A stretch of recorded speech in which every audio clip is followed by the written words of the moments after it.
Llegó a Jericó sin anunciarse, pero su sola presencia abrió una grieta en el aire.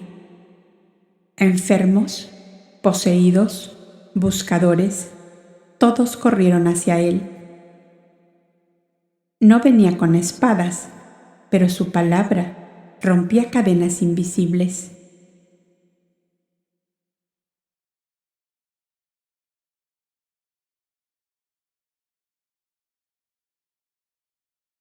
Bienvenidos a Voces de la Biblioteca Upasica. Soy Silvia Martínez y aquí las palabras despiertan memorias antiguas. Exploramos sabiduría ancestral, luz interior y mensajes para el alma. Suscríbete y acompáñame en este viaje sagrado. Comenzamos.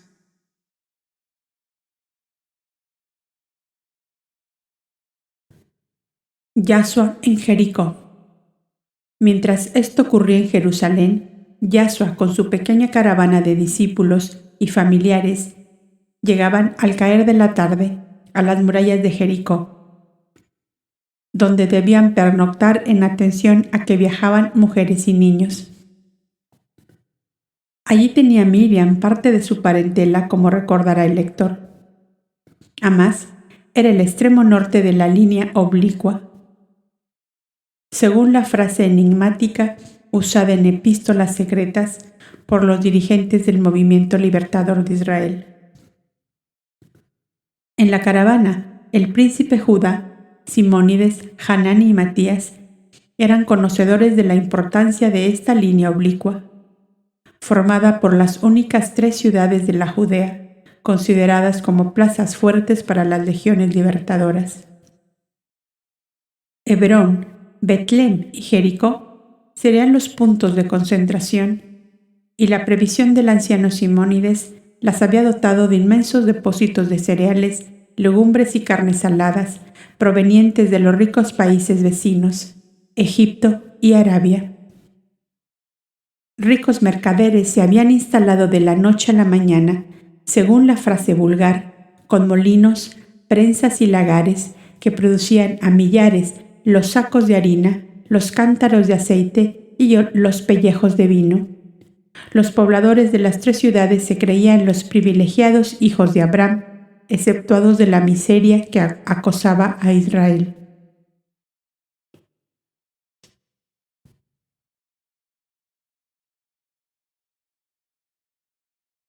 Y si fue siempre bella Jericó por la fertilidad de su suelo, regado por 100 arroyos afluentes del Jordán, entonces lo era mucho más por el bienestar de sus moradores y por la alegría sana de sus mujeres, que rivalizaban en lozanía con las rosas de Jericó, celebradas por los vates de aquel tiempo. En la gran plaza de circo se hallaba uno de los almacenes depósitos que hemos anunciado, y allí fue el hospedaje de los peregrinos. Para las mujeres se dispuso un pabellón en las terrazas. Pronto corrió la noticia de que el profeta que espantaba las enfermedades y la muerte estaba en Jericó, y antes de cerrar la noche, una multitud que engrosaba por momentos llenó la plaza del circo. En uno de aquellos ángulos se encontraba el hospedaje del maestro. Pedían a gritos su presencia en favor de una porción de inválidos, de ancianos, reumáticos o ciegos, de niños cubiertos de erisipela. Y quien más fuerte clamaba por él era una mujer anciana que tenía a su única hija poseída por un espíritu del mal, la cual aullaba siempre con el aullido del lobo, causando el terror en los vecinos del suburbio en que la infeliz habitaba. Y entre el sordo rumor de la muchedumbre se destacaban claramente los aullidos de un lobo, que iban haciéndose cada vez más roncos hasta asemejarse a un estertor. Por fin, la horrible voz articuló sílabas, luego palabras, y la multitud comprendió que decía: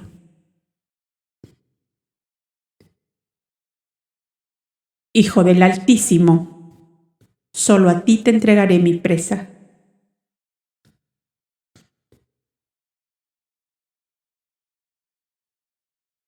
El maestro salió apresuradamente y se abrió paso hacia la madre de la mujer lobo que la llamaban comúnmente. Vestida con un saco de cuero de cabra y con las manos atadas con un cordel, era conducida por 2 criados que la sujetaban con una cadena pendiente de la cintura. Su madre lloraba desconsoladamente.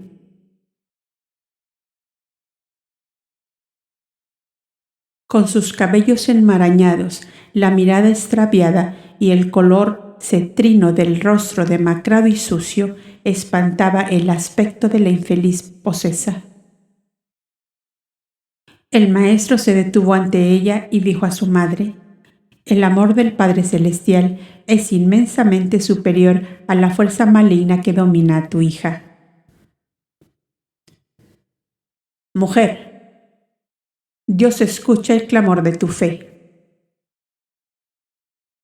Extendió su diestra sobre la cabeza de la joven, que cayó al suelo como herida por un rayo, y un silencio de muerte se hizo entre la multitud. «Desatadle las manos», ordenó el maestro, «y quitadle la cadena».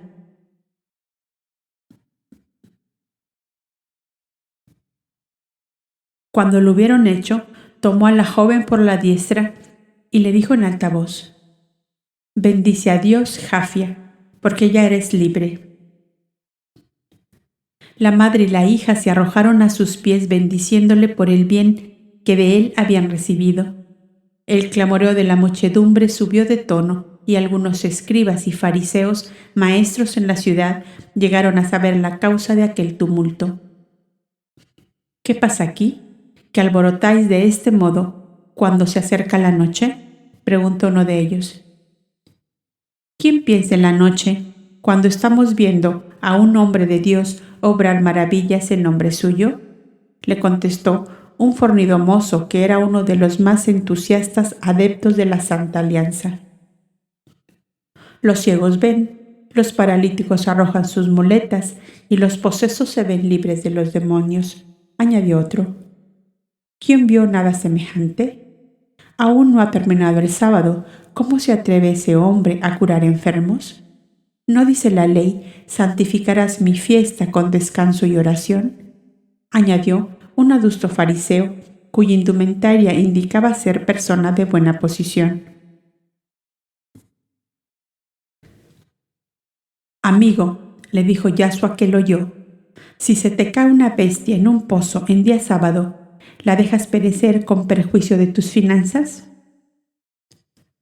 ¿Valen más los seres humanos que adoran a Dios que todas las bestias de tus rebaños?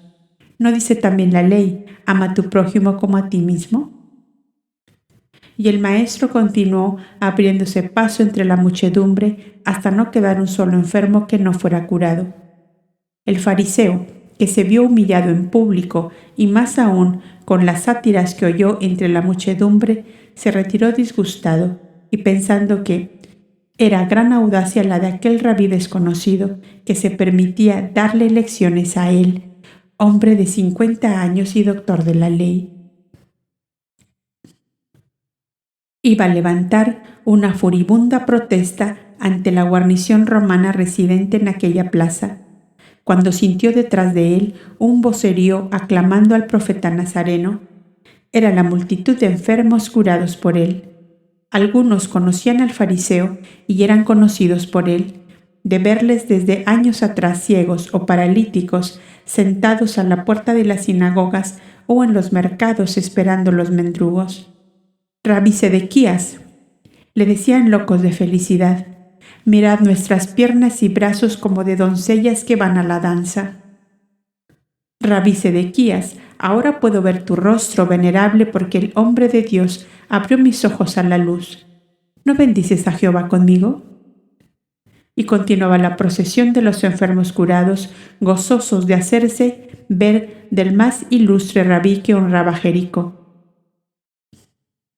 Cuando pasó aquella madre con su hija, obsesada por espíritus malos y ya libertada por el joven profeta, el rabí Sedequías no pudo menos que declararse vencido, pues él y otros de sus colegas habían luchado en vano por libertar a la infeliz Jafia de la maligna fuerza que la encadenaba.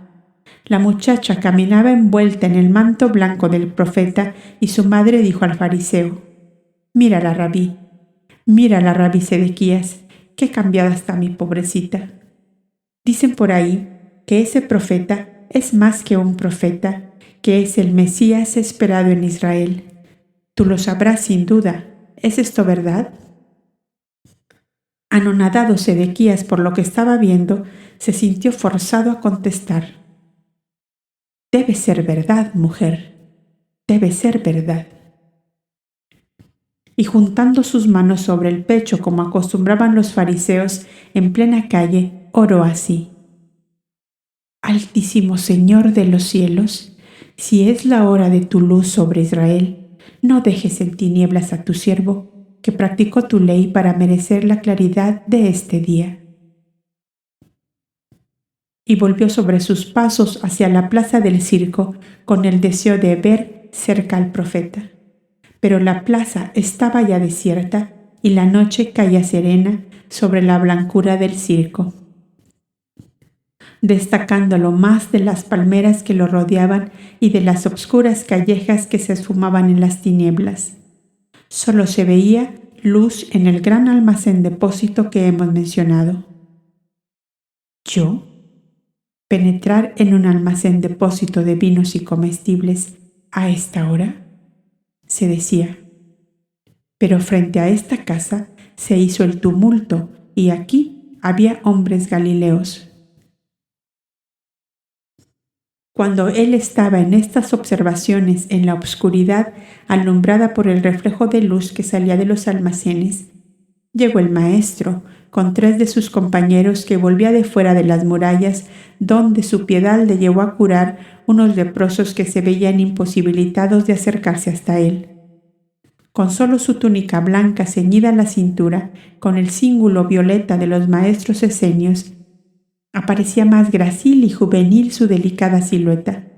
Con su manto había cubierto a la joven posesa, y sin esperar a proveerse de otro en la posada, corrió a las afueras de la ciudad porque el clamor de los leprosos desbordaba la piedad en su corazón.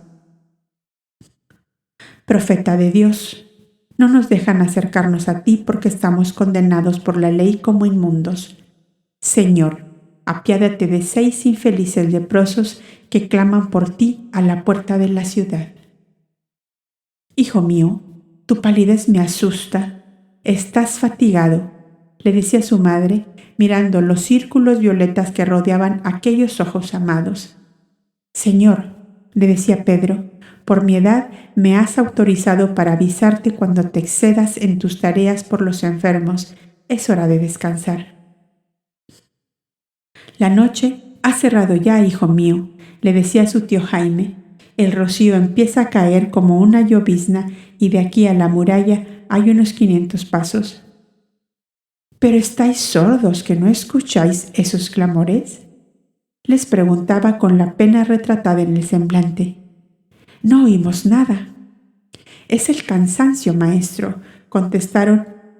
Es el estado nervioso en que te pone la fatiga que te hace oír clamores en todas partes.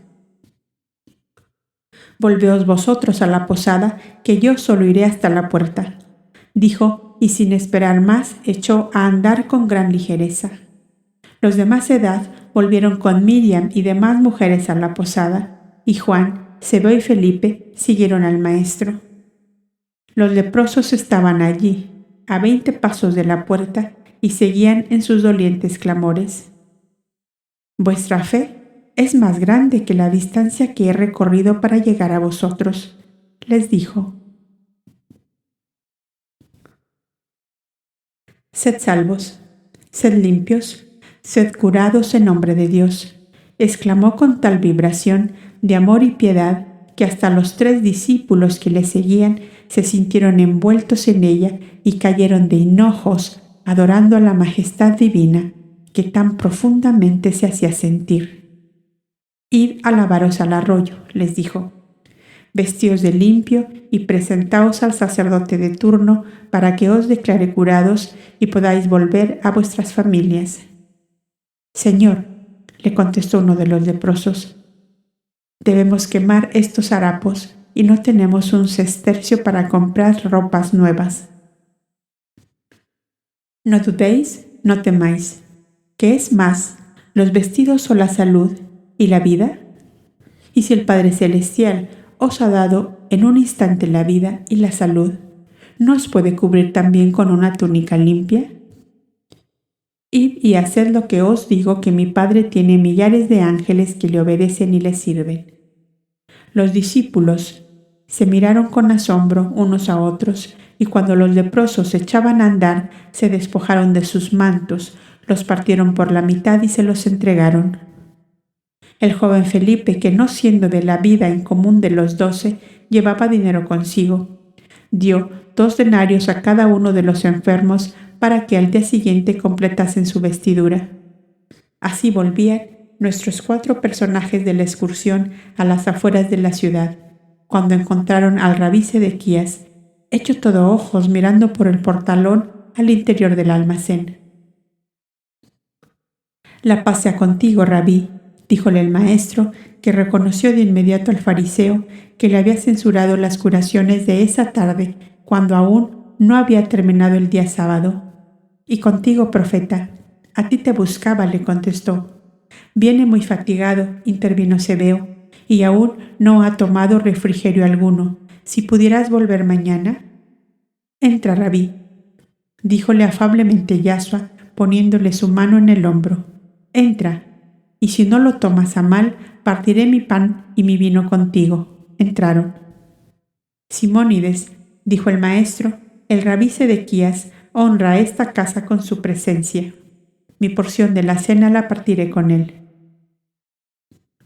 Simónides, para quien la gloria de un acto de confianza del maestro para con él, se acercó lleno de gozo y le dijo: «Mi señor, eres tú quien manda en esta casa y en todas las casas que dependen de ti. Seas bienvenido, rabí Sedequías, a estos rústicos almacenes transformados en hospedería por esta noche». Se sentaron todos alrededor de una larga mesa. El fariseo se asombró grandemente de que también las mujeres tomasen puesto allí, que en la rigidez tiránica de sus costumbres se usaba que comieran separadas. A la derecha de Yashua estaba su madre y a la izquierda el rabí Sedequías.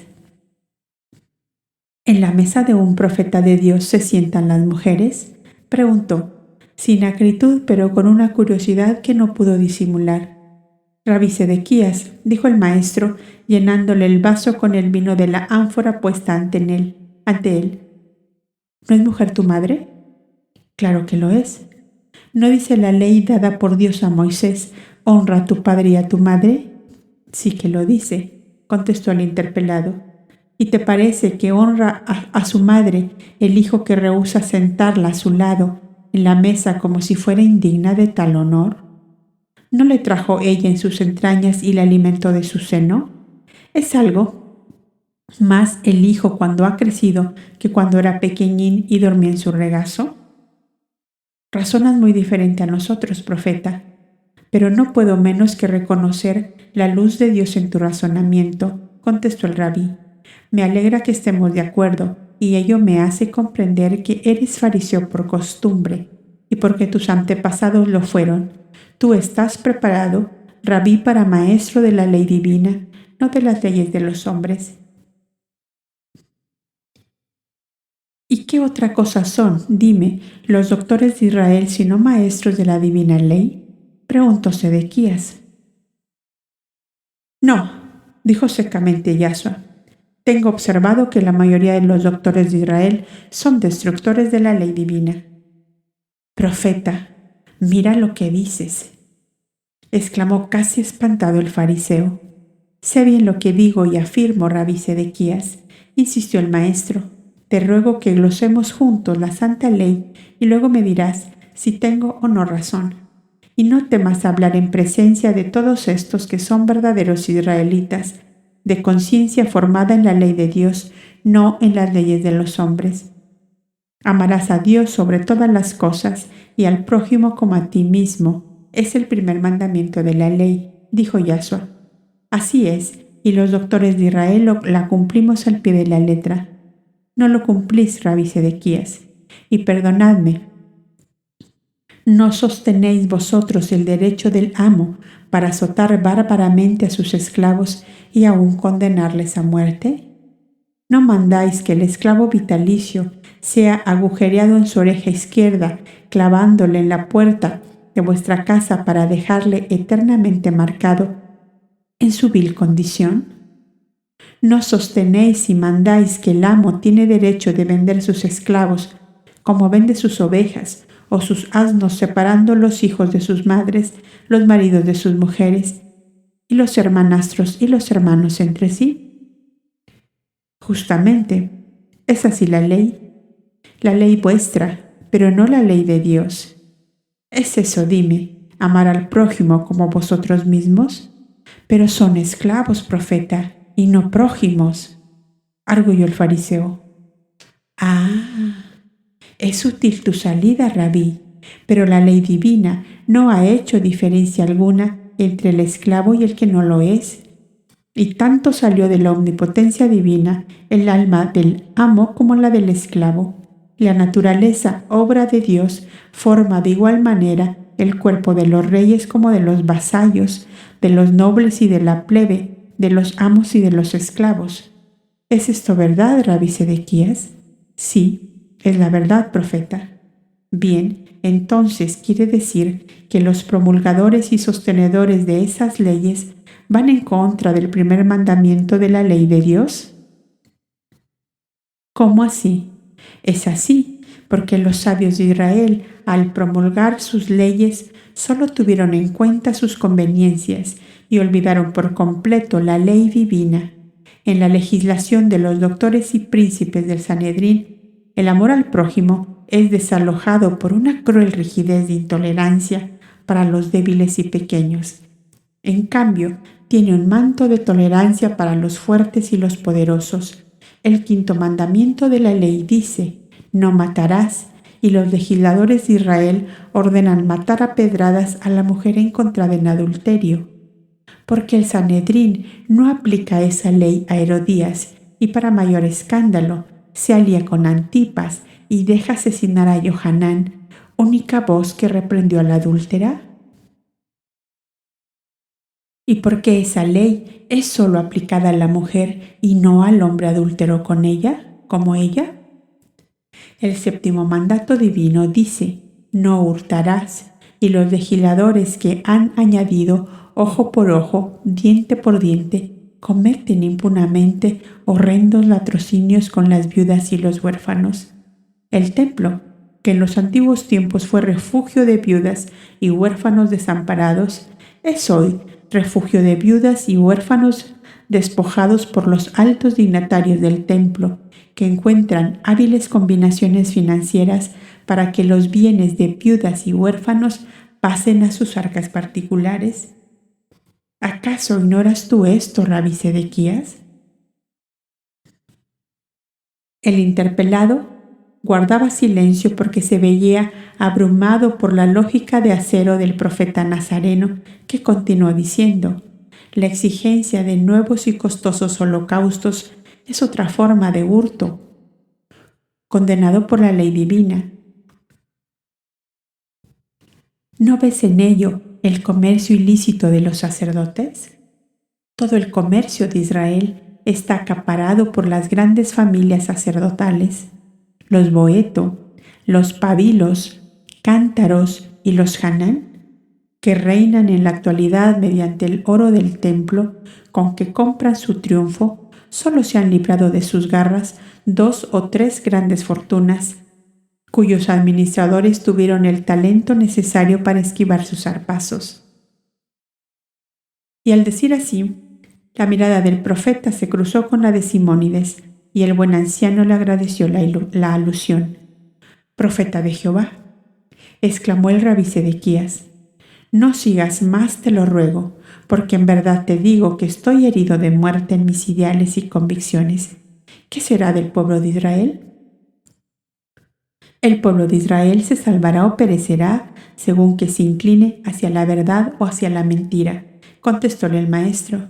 ¿Y tú que eres el hombre vencedor de lo imposible, no puedes salvar a Israel? Preguntó con angustiado acento Sedequías. Dios me dio el poder de salvar al que quiere ser salvado, dijo el maestro solemnemente.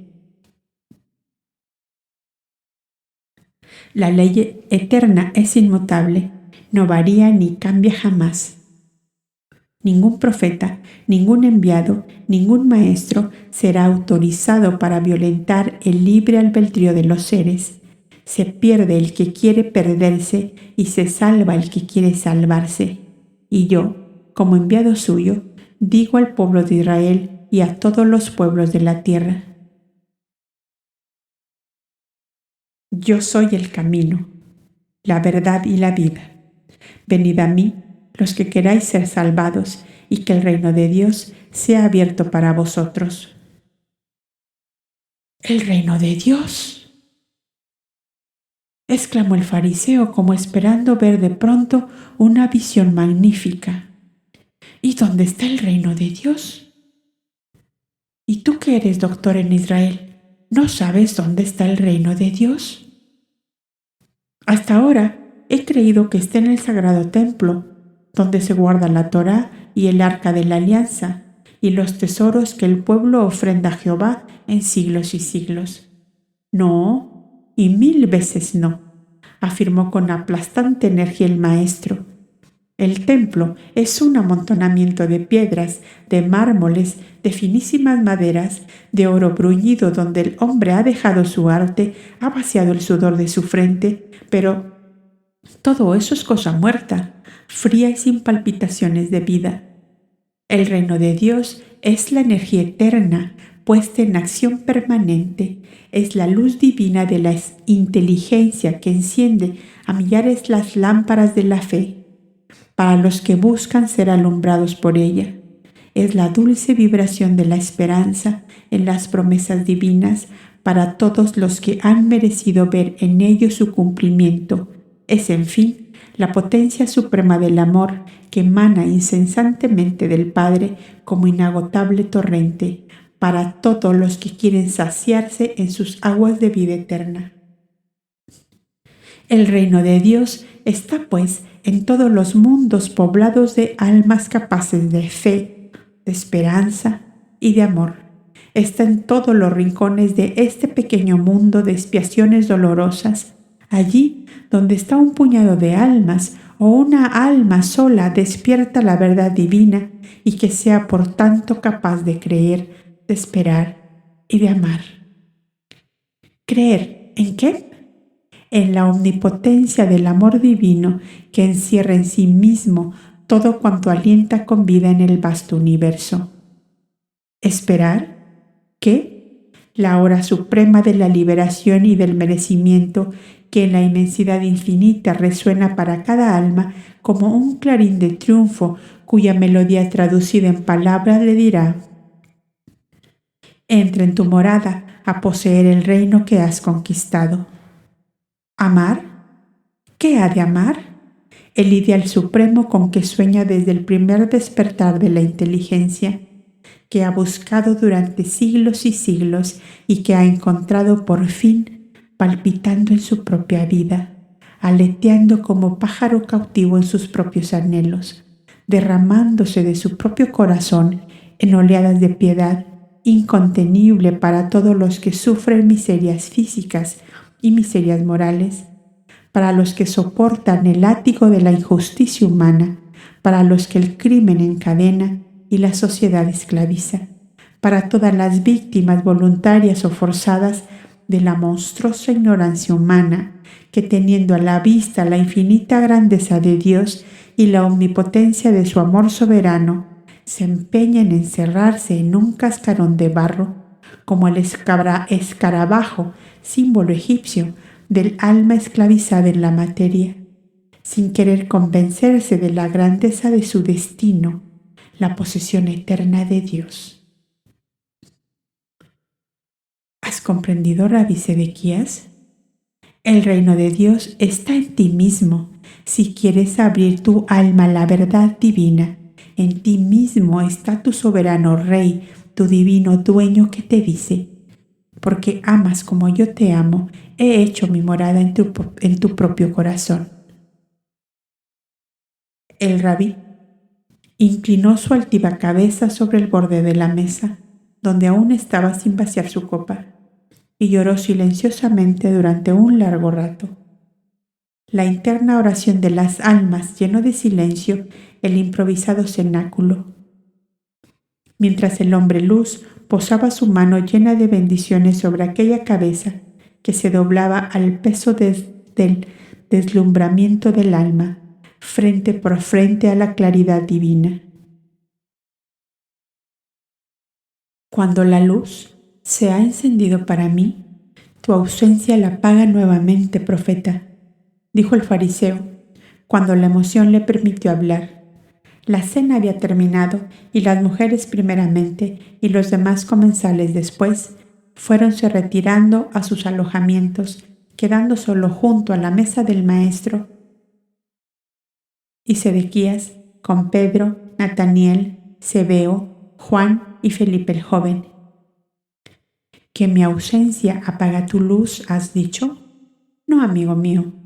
Cuando el Padre Celestial ha encendido su claridad en una alma, ninguna ausencia puede apagarla, si tú mismo no la apagas.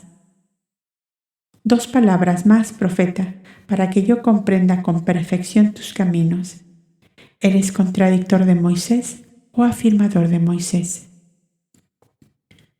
La genial mirada de Yahshua envolvió como una llamarada la faz de Sedequías y, encontrándolo sincero, le habló así: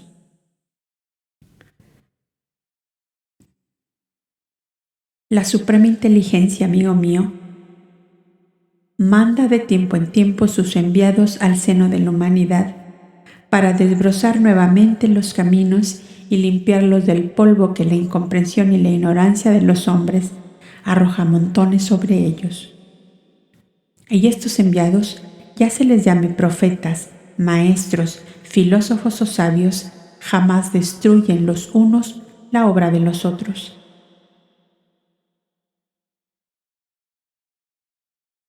Antes la contemplan y esclarecen, teniendo en cuenta la mayor capacidad intelectual, moral y espiritual de las porciones de humanidad a quien va dirigido el mensaje.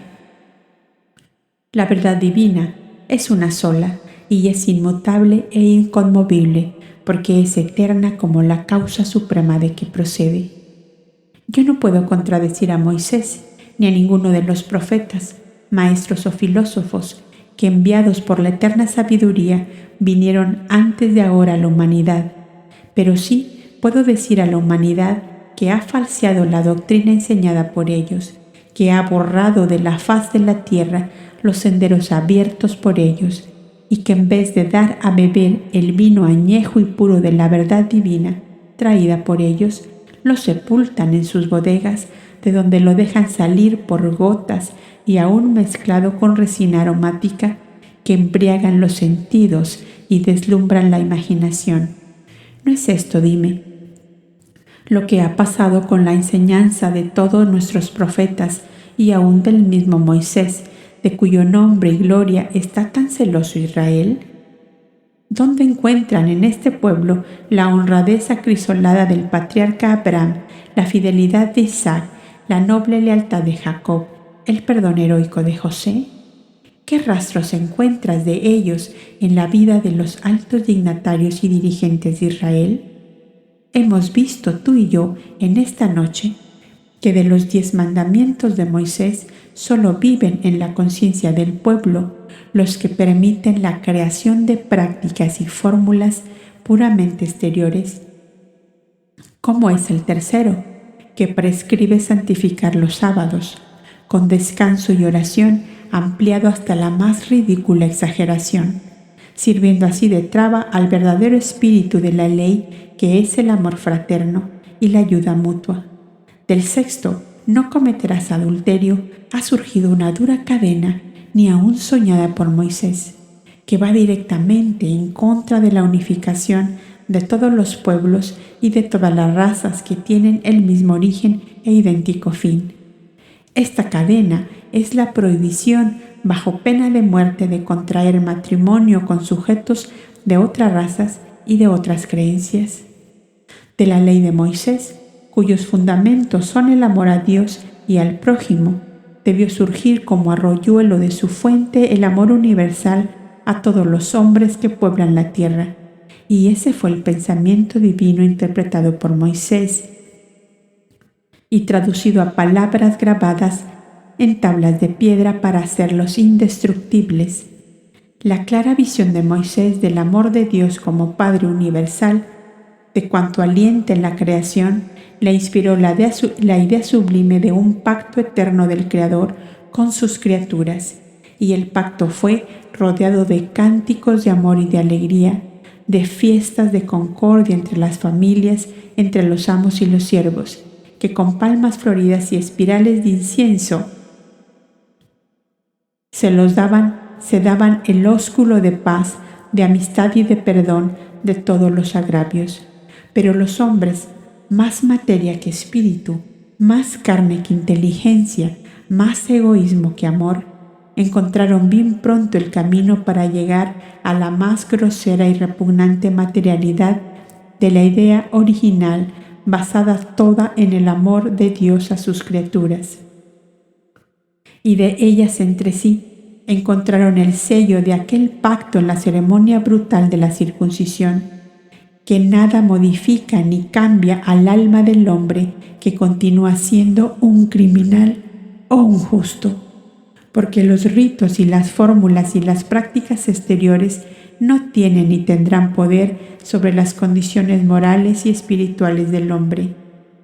15 siglos han pasado desde Moisés, y tú sabes tanto como yo y como todos los letrados de Israel que esa larga cadena, más larga aún de ordenanzas y de leyes, fueron promulgadas a mucha distancia del legislador, cuya obra de elevación humana destruyeron casi por completo. Yo soy, pues, un restaurador de la obra de Moisés, aunque ya sé que seré condenado en nombre de la ley de Moisés, como serán condenados en el futuro y en nombre mío los que, fieles intérpretes de la verdad divina, pretendan limpiar de zarzales y de polvo el camino abierto por mí en la hora presente. Lo que hizo ayer la incomprensión y la ignorancia, lo hará hoy y lo hará mañana, hasta que haya sonado la hora en que la justicia divina detenga el torrente desbordado del mal, abriéndole cauce hacia mundos inferiores en busca de una posible transformación.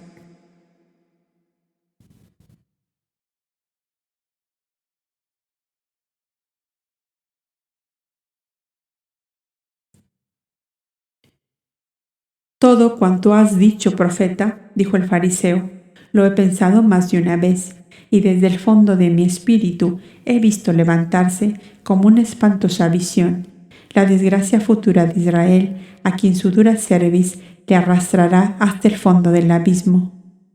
Mas, dime, ¿la justicia divina hará responsable al pueblo de la prevaricación de sus dirigentes? ¿Pedirá cuentas al pueblo ignorante, indefenso, que acepta lo que le dan y obedece a ciegas lo que le mandan?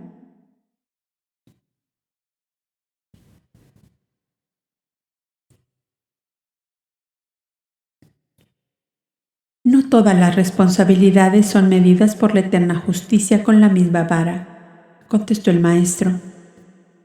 Al que más se le ha dado, más se le exigirá. A las 4 grandes familias sacerdotales que desde varias generaciones vienen formando el Sanedrín, transmitiéndose como por herencia los más altos puestos en ese supremo tribunal, la justicia divina hará responsable de todo el dolor, miseria y la degradación que soporta Israel. No eligió Moisés de entre todo el pueblo los 70 ancianos más honorables y justos que pudo encontrar, y a ellos encomendó la custodia de la divina ley y la pureza de las costumbres de acuerdo con ella. ¿Cómo se explica que al poner los pies en la tierra prometida y aún antes de vadear el Jordán, ya olvidó Israel el inexorable no matarás y se entregó a la matanza y a la devastación con un furor que espanta? Son ellos los hijos de Abraham, que retuvo sin sepultar a su amada, Sara, hasta que hubo pagado 400 siclos de plata por el campo en que estaba la gruta que sería su tumba. Son ellos los hijos de Jacob, cuya honradez acrisolada y noble desinterés desarmó la cólera de Saúl y de Labán, a los que nada debía y no obstante les colmó de ofrendas y de dones. ¿Quién fue el iniciador de la claudicación de Israel? Cuando toda una cesta de fruta se ha corrompido, ¿sabes tú cuál fue la primera? Lo que los hombres no saben ni pueden averiguar, lo sabe Dios, luz infinita y eterna, y no tanto a los pueblos como a sus dirigentes, príncipes, pontífices, sacerdotes o doctores, les preguntará en el día de su tremenda justicia: ¿qué habéis hecho de mi ley? ¿Por qué la habéis borrado del camino de Israel, que debía transmitirla a toda la humanidad?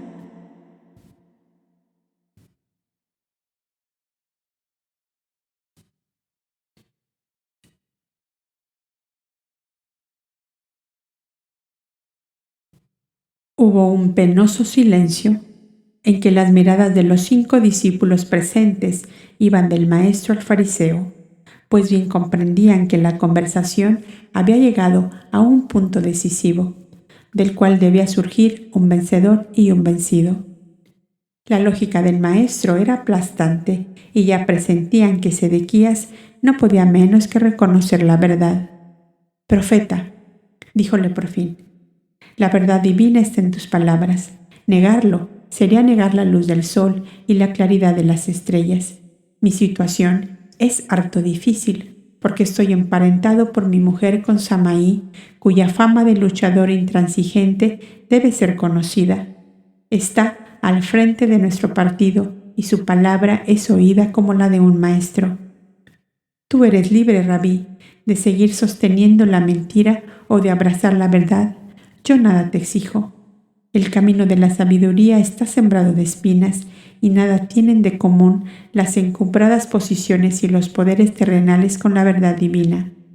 ¿No resplandeció un día bajo las tiendas de nuestros patriarcas nómadas?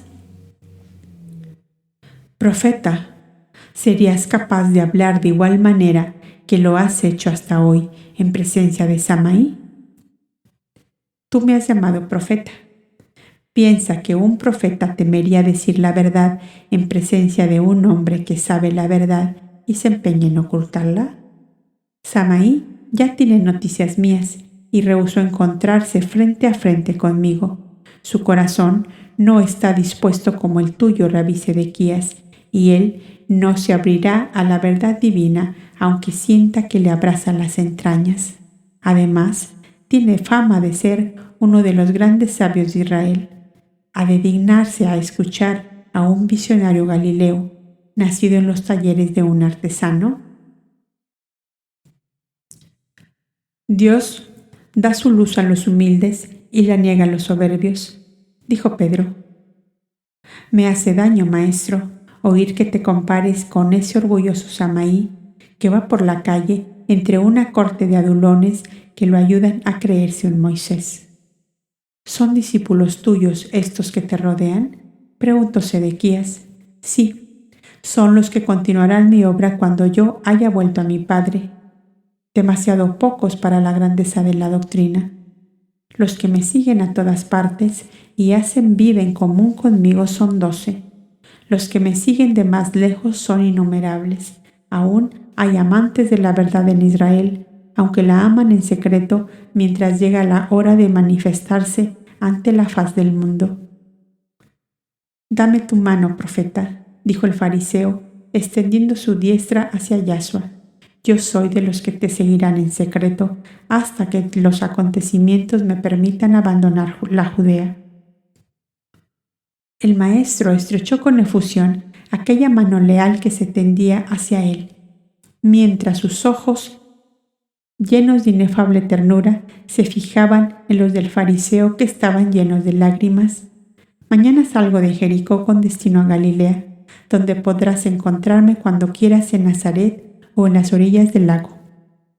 Con preguntar por la casa de Simón Barjone o por la de Zebedeo, a la vera del mar de Galilea, hasta los peces te darán noticia, Rabí, dijo Pedro, y allí sabrás dónde hallar al Maestro.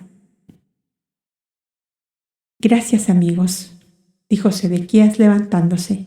Que la paz sea contigo, le dijo Yahshua cuando le vio dirigirse a la puerta. Profeta, si tú lo quieres, yo volveré a ti, dijo de nuevo el fariseo. Di tú una palabra y volveré. Lo quiero, Sedequías. Ven. La alta figura blanca del rabí se perdió en la oscuridad de la calle y el maestro continuaba mirando el negro espacio de la puerta por donde acababa de desaparecer. Es un noble corazón, dijo. Solo le falta fuerza de voluntad para desligarse de las trabas de la secta que le aprisionan.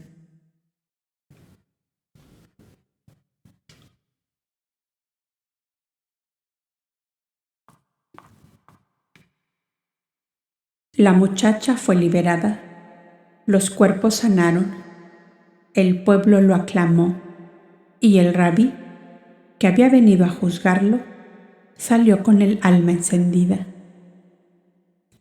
Porque en Jericó no se edificó un templo, se encendió una verdad. El reino no está en la ley, está en ti. Si te atreves a mirar hacia adentro.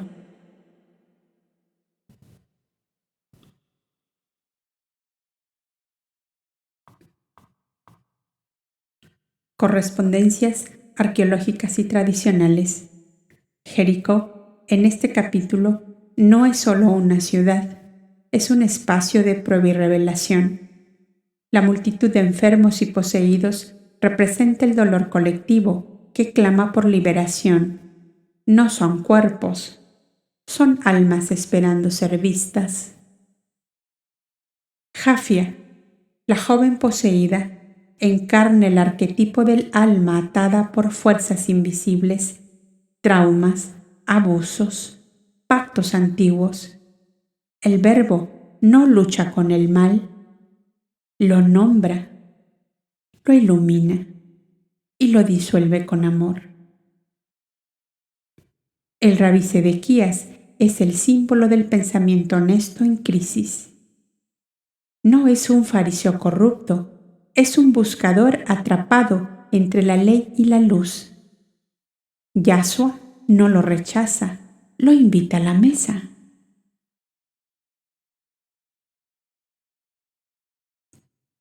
El gesto de compartir el pan y el vino con quien viene a juzgarlo es un acto crístico por excelencia.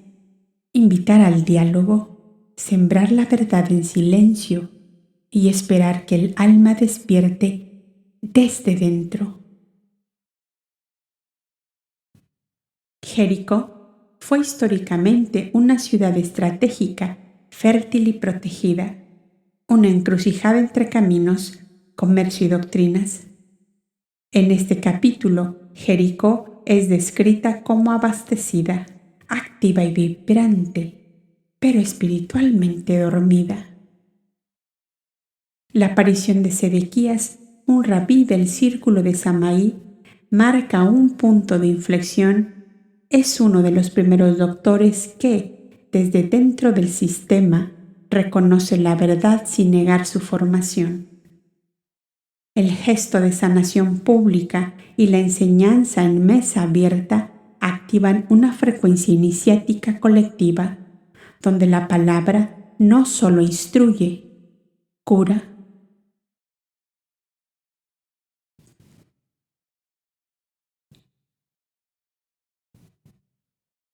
Puente con la historia sagrada. Este capítulo dialoga con los relatos evangélicos de exorcismos y curaciones en sábado, pero los trasciende con una dimensión vibracional mucho más rica. y fina. Yahshua no solo actúa, convoca la conciencia, el acto de liberar, de denunciar la injusticia de la ley aplicada con hipocresía y de hablar del reino como una realidad interna, coloca esta escena como un puente perfecto entre la tradición hebrea profética y la revelación crística universal. La frase «El reino de Dios está en ti» no es una metáfora, es un código, una llave para todo aquel que ha buscado afuera lo que solo puede activarse desde dentro.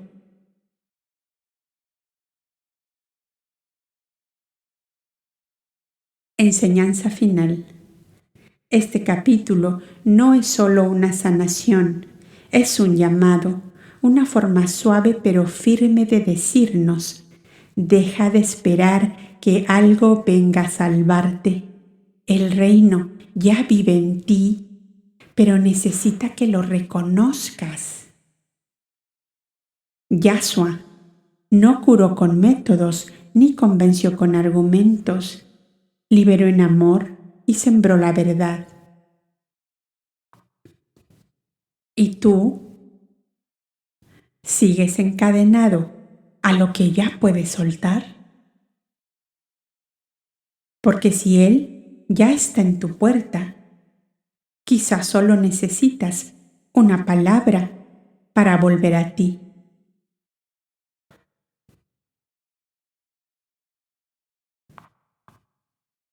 Te espero en el próximo capítulo en Pasaelis.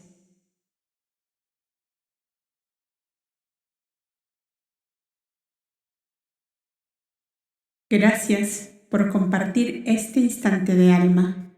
Suscríbete, activa la campanita y acompáñanos en cada episodio o cada capítulo o cada libro narrado aquí.